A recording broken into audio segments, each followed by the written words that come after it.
नमस्कार दोस्तों, मैं आज आपके जानकारी के लिए वीडियो लेकर आया हूं, जिसमें मैं बताने जा रहा हूं कि राजस्व न्यायालय के अंदर जो प्रकरण विचाराधीन रहते हैं, उनकी तारीख पेशी की जानकारी करने में आमजन को बड़ी परेशानी होती है। क्यों? क्योंकि जानकारी करने के लिए उनको न्यायालय तक जाना पड़ता है या अपने अधिवक्ता जी से बार-बार संपर्क करना पड़ता है। इसमें अधिवक्ता जी अन्य कार्य में व्यस्त होने से कई बार उनसे संपर्क नहीं हो पाता है और तारीख पेशी की जानकारी नहीं हो पाती है।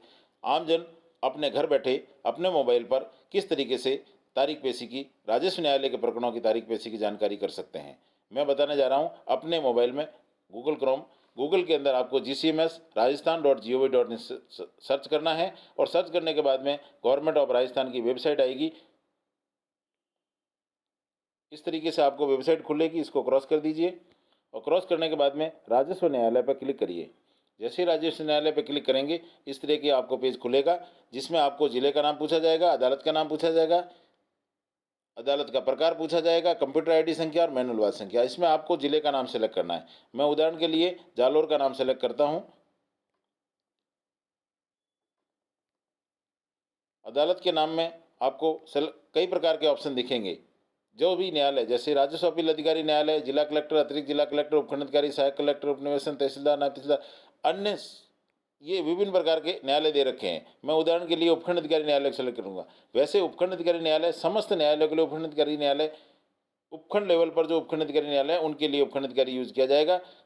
ACM कोर्ट पृथक से हैं, उनके लिए सहायक कलेक्टर, और ACM फास्ट ट्रैक के लिए अलग से ऑप्शन दे रखा है। उपखंड अधिकारी न्यायालय, जनरली उपखंड अधिकारी न्यायालयों में प्रकरण ज़्यादा विचाराधीन रहते हैं। इन प्रकरणों की जानकारी के लिए मैं आपको उदाहरण के लिए उपखंड अधिकारी सेलेक्ट करूंगा और अदालत का नाम मैं आपको उपखंड अधिकारी जालोर में सेलेक्ट करूंगा। आप अपना जो भी उपखंड अधिकारी न्यायालय है उसका नाम सेलेक्ट कर सकते हैं। मैं कंप्यूटर वाद संख्या और मैनुअल वाद संख्या, इन दोनों की जानकारी आप अपने न्यायालय में कभी भी अगर तारीख पेशी के लिए जाते हैं तो वहाँ पे केस लिस्ट रखी रहती है। केस लिस्ट में से कंप्यूटर आईडी संख्या और मैनुअल वाद संख्या आप नोट कर सकते हैं और उसके बाद में घर बैठे इसकी जानकारी प्राप्त कर सकते हैं। बार बार अधिवक्ता जी को परेशान करने की आवश्यकता नहीं है। आपको जैसी तारीख पेशी की जानकारी होती है और तारीख पेशी अनुसार आप अपने न्यायालय में अधिवक्ता जी के जरिए संपर्क कर सकते हैं। अब मैं बताता हूं कि आप मैनुअल वाद संख्या के जरिए, देखो मैनुअल वाद संख्या के लिए आपको प्रत्येक उपखंड अधिकारी न्यायालय के अंदर आपको मैनुअल वाद संख्या लिखने का तरीका अलग अलग मिलेगा, लेकिन कंप्यूटर आईडी संख्या समान रहती है। इसलिए आप अगर कंप्यूटर आईडी संख्या नोट करके रखते हैं तो आप आसानी से जानकारी कर सकते हैं। परंतु फिर भी अगर आपके पास कंप्यूटर आईडी संख्या नहीं है तो आप मैनुअल वाद संख्या लिखने का तरीका अलग अलग हो सकता है, आप इसको सर्च कर सकते हैं।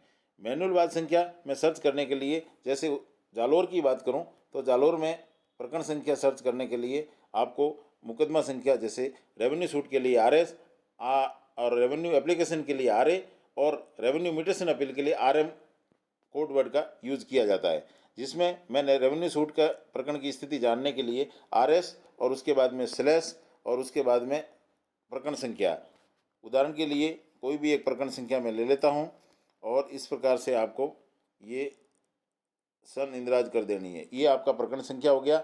हो सकता है यहाँ पे RS के बाद में कोई स्लैश नहीं यूज करता हो, तो बिना स्लैश के भी इस प्रकरण संख्या को ढूंढा जा सकता है। ठीक है, देखे पे क्लिक किया तो इस प्रकार से आपको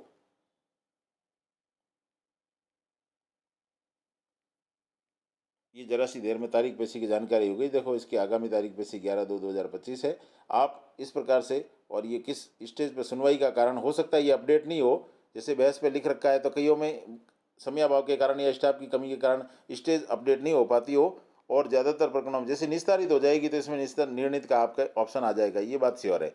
लेकिन अन्य स्थितियों में हो सकता है अपडेट नहीं हो पाए, लेकिन प्रार्थी का नाम और अप्रार्थी का नाम आप मिलान कर लें और तारीख पेशी की जानकारी कर लें।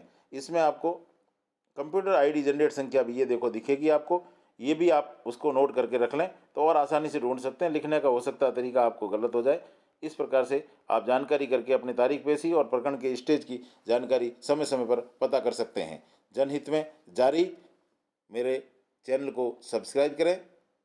धन्यवाद।